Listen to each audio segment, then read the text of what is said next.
నీలాగా శిలాపాలకాలను పలగొట్టి మొత్తం పని అయిపోయినాక అద్దాలు అతికిచ్చి పుట్టి పెట్టి కర్రలు లేస్తుంటే అక్కడ పోయి ఫోజులు కొట్టుడు కాదు. ఆలస్యమైంది. ఎందుకు ఆలస్యమైందో కూడా అది కూడా చెప్తాను. మా తప్పిదం కాదు, ఒక ఏజెన్సీకి ఇస్తే అక్కడ తప్పిదం జరిగింది. ఆ ఏజెన్సీ సరిగా అయినటువంటి ఆనాడు చెప్పినటువంటి స్పెసిఫికేషన్స్ సరిగా చేయలేదనో, లేకుంటే ఉన్నటువంటి అప్పుడున్నటువంటి ఆర్కిటెక్ట్ డిజైన్లకు సరిగా చేయాలని, లేక కవులు కళాకారులకు వాళ్ళు ప్రదర్శిస్తున్నటువంటి మరి ఆ స్పేస్ సరిగా కాలేదనో, లేకంటే కాలేజీ ఫౌండేషన్ వాళ్ళు వారికి ఇస్తున్నటువంటి ఆ రూమ్స్ అలాట్ సరిగా కాలేదనో, పైపెచ్చు ప్రపంచాన్నే కుదిపేసినటువంటి కరోనా కారణంగా పనులు ఆగినటువంటి విషయాన్ని మీ ద్వారా ప్రజలకు, అదేవిధంగా నా మిత్రుడు రాజేందర్ రెడ్డి గారికి తెలియజేస్తున్నా. ఈ 8 నెలల కాలంలో పాపం నా మిత్రుడు నిధులు ఏం తెచ్చిండో అది మీకు తెలుసు, పబ్లిక్ తెలుసు. కానీ నేను వేసినటువంటి పనులను, శిలాపాలకాలను పలగొట్టి వేరే పలకాలు పెట్టుకొని ఫోటోలు దిగుతూ మాత్రము జరిగింది. అవి విత్ ప్రూఫ్స్ ఇప్పుడు సమయం సందర్భం కాదు, ఆ అంశం తర్వాత మాట్లాడతాం. కానీ ఈరోజు కాలేజీ గురించి ఆలోచించిన వ్యక్తిగా, వారి గొప్ప చరిత్రను, వారి భావజాలాన్ని ఒక ప్రచారం చేసినటువంటి ఒక వ్యక్తిగా, కవులతోని, కళాకారులతోని, సాహిత్యవేత్తలతోని ఉన్నటువంటి మరి అనుబంధంతో వారు చెప్పినటువంటి విధంగా మరి గొప్పగా నిర్మాణం చేస్తే కొన్ని కారణాల వల్ల ఆగితే మరి ఈరోజు నువ్వు క్రెడిట్ తీసుకో, కాదంటలేను. కానీ చెయ్యని వాటికి చేసినట్టుగా చేసిన దాన్ని మలిపేసుకుంటా ఈరోజు నీచమైనటువంటి రాజకీయ క్రీడకు తెరలేపోద్దని చెప్పి ఈ సందర్భంగా తెలియజేస్తున్నాను. నాకన్నా ముందు కూడా నేను పోటీ చేస్తే నా మీద ధర్మన్న గెలిచిండు, రంగారావు గారు గెలిచిండ్రు, సత్యన గెలిచిండు. వాళ్ళు చేసినటువంటి అభివృద్ధి శిలాపలకాలు కూడా నేను చేస్తున్న క్రమంలో వాటిని గౌరవించినాం.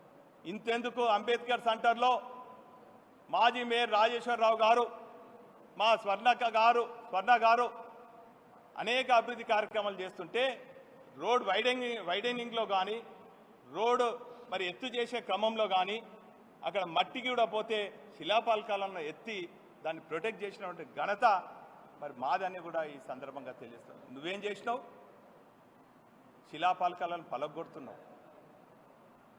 మాకు సహనం ఉంది, ఓపిక ఉంది, మా సహనాన్ని పరీక్షించొద్దని చెప్పి నా మిత్రుడు రాజేందర్ రెడ్డి గారిని కోరుతున్నా, వారి అనుచరులను కూడా కోరుతున్నా. ఈరోజు కాలేజీ కళాక్షేత్రానికి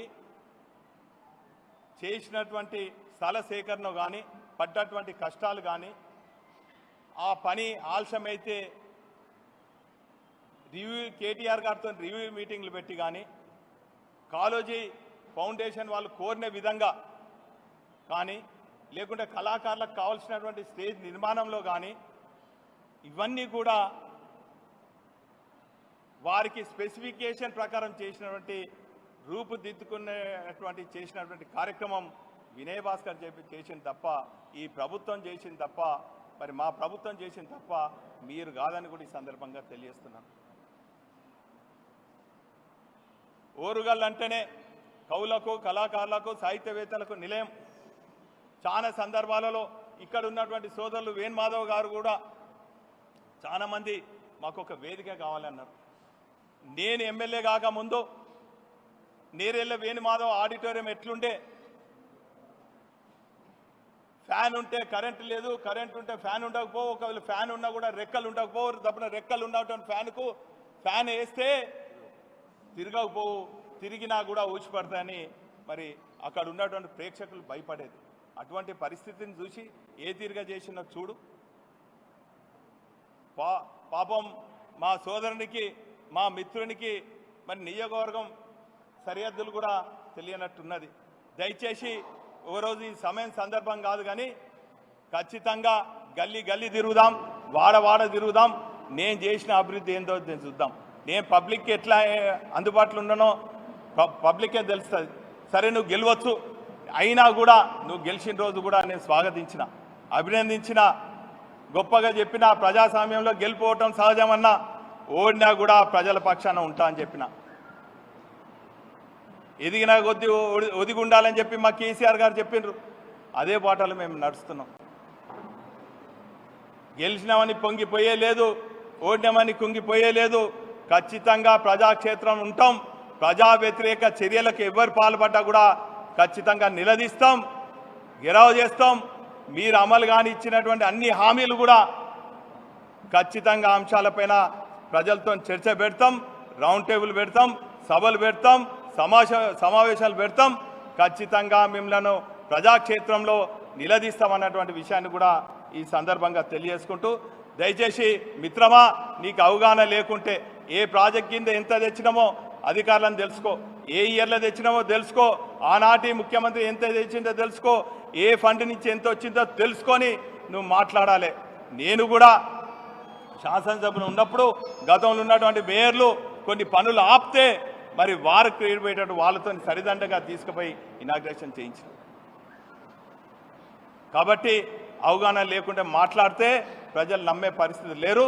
మీరు ఇచ్చినటువంటి స్టేట్మెంట్ తర్వాత కవులు, కళాకారులు, సాహిత్యవేత్తలు చూసి దీనికి వివరణ ఇవ్వాలంటేనే మీ ద్వారా ప్రజలకు, కవులకు, కళాకారులకు వివరణ ఇస్తున్నటువంటి విషయాన్ని కూడా ఈ సందర్భంగా తెలియజేసుకుంటూ, మా ఓపికను, మా సహనాన్ని పరీక్షించొద్దని చెప్పి ఉన్నటువంటి కాంగ్రెస్ నాయకులకు విజ్ఞప్తి చేస్తున్నాను, డిమాండ్ చేస్తున్నాను అన్నటువంటి విషయాన్ని కూడా ఈ సందర్భంగా తెలియజేసుకుంటూ